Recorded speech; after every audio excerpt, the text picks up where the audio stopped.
Yeah, this Vinny Paz.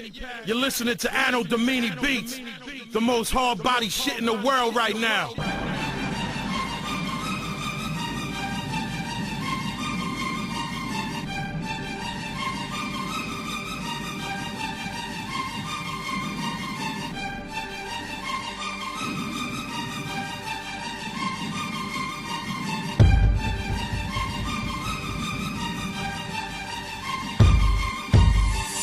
Încă sunt aici, încă n-am plecat și nici n-am de gând, n-am de gând să o fac. Nu renunț și arăt ce-am de arătat. Hip-hopul ce curge prin mine neîncetat. O să stau cu hip-hopul până mor. Umbrele voastre mă fac să zbor.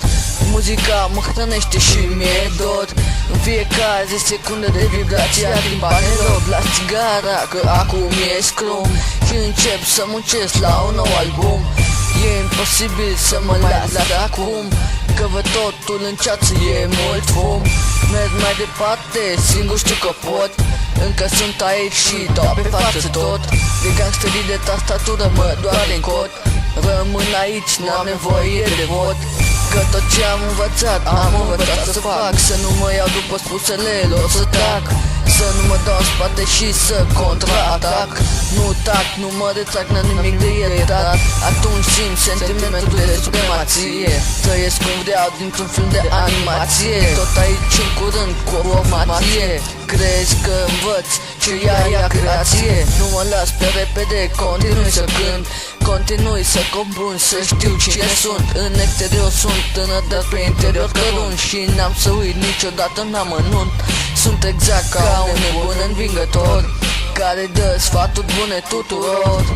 Nu mai sunt un puș plângător și continui să rămân convingător.